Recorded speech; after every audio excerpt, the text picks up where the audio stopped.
అందరికీ నమస్కారం అండి. ఉగాది అంటేనే అందరికీ ముందుగా గుర్తుకొచ్చేది ఉగాది పచ్చడి. అయితే ఉగాది పండగ ఎప్పుడు ప్రారంభమైంది? ఉగాది యొక్క ప్రత్యేకత ఏంటి? విశిష్టత ఏంటి? మొదలైన అనేక విషయాలను ఈరోజు మనం ఈ వీడియోలో తెలుసుకుందాము. ముందుగా ఒక చిన్న రిక్వెస్ట్ అండి. మీరు గనక మా ఛానల్ మొదటిసారి చూస్తున్నట్లయితే వెంటనే సబ్స్క్రైబ్ చేసుకోండి. పక్కనే ఉన్న బెల్ ఐకాన్‌ని యాక్టివేషన్ చేసుకుంటే మేము పెట్టే వీడియోలన్నీ కూడా మీకు ముందుగానే నోటిఫికేషన్‌గా వస్తాయి.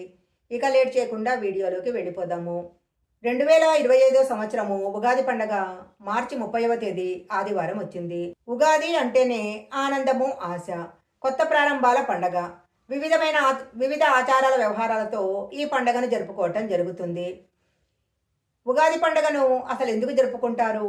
ఉగాది పండగ యొక్క ప్రాశస్త్యత ఏంటో ఇప్పుడు మనం తెలుసుకుందాము.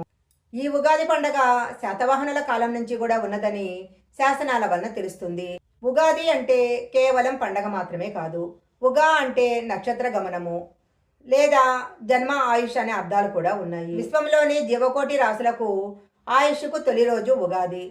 యుగ అంటే రెండు లేదా జంట అని అర్థము. ఉత్తరాయణ దక్షిణాయనాల మధ్య సంయుత కాలమే ఉగాది. ఉగాది నుంచే వసంత ఋతువు ప్రారంభమవుతుంది. పురాణాల ప్రకారము చైత్రమాసము శుక్లపక్షం శుద్ధపాడ్యమి తిథి నాడు అంటే ఉగాది రోజున సృష్టి ప్రారంభమైనట్లు పురాణాల్లో చెప్పబడింది. వేదాలను తస్కరించిన సోమకుడిని హతమార్చి మత్స్యావతారంలో ఉన్న విష్ణుమూర్తి వేదాలను తిరిగి బ్రహ్మదేవుడికి అప్పగించిన రోజే ఉగాది అని చాలామంది చెప్తుంటారు. చైత్రశుక్ల పాడ్యమి నాడే ఈ విశాలమైన ప్రపంచాన్ని బ్రహ్మదేవుడు సృష్టించినట్టు తెలుస్తుంది.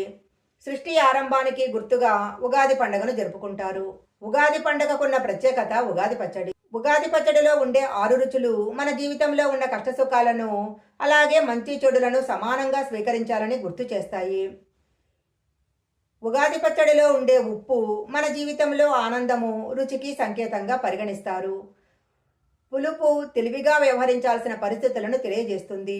వేప పువ్వు బాధను దిగమించాలని లేదా భరించాలని సూచిస్తుంది.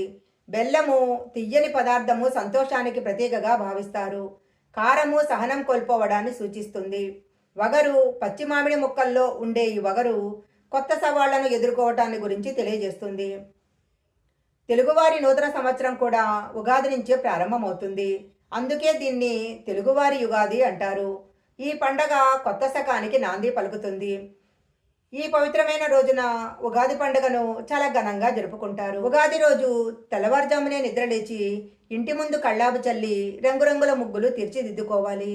గడపలకు పసుపు రాసి కుంకుమ బొట్లు పెట్టుకోవాలి. ప్రధాన ద్వారానికి మామిడాకుల తోరణాన్ని పూలమాలలను వేలాడదీయాలి. ఇలా కలకలలాడుతున్న గడపను చూసి లక్ష్మీదేవి ఇంట్లో ప్రవేశిస్తుంది. ఉగాది పండుగ రోజు ఎట్టి పరిస్థితిలో కూడా సూర్యోదయానికి ముందే నిద్ర లేవాలి. సూర్యోదయం సమయంలో ఇంట్లో పడుకొని ఉన్నట్లయితే దరిద్రం వెంటాడుతుంది. ఉగాది రోజు ఎట్టి పరిస్థితిలో కూడా మాంసాహారాన్ని భుజించకూడదు. ఉగాది రోజు స్నానం చేసిన తర్వాత తప్పకుండా కొత్త బట్టలను ధరించాలి. ఎరుపు, పసుపు, ఆకుపచ్చ రంగు వస్త్రాలను ధరిస్తే చాలా మంచిది. కొత్త బట్టలు కట్టుకొని పూజ గనక చేసుకొని పూజ పూర్తయిన తర్వాత ఉగాది పచ్చడిని స్వీకరించాలి. గనక చేసినట్లయితే ఈ సంవత్సరం అంతా కూడా అంతా శుభ ఫలితాలే కలుగుతాయి. ఈ వీడియో కనుక మీకు నచ్చినట్లయితే లైక్ చేయండి, షేర్ చేయండి. ఇలాంటి మరిన్ని వీడియోల కోసం మా ఛానల్ సబ్స్క్రైబ్ చేసుకోండి. పక్కనే ఉన్న బెల్ ఐకాన్ని యాక్టివేషన్ చేసుకుంటే మేము పెట్టే వీడియోలన్నీ కూడా మీకు ముందుగానే నోటిఫికేషన్గా వస్తాయి. మరొక మంచి వీడియోతో మళ్ళీ కలుసుకుందాం.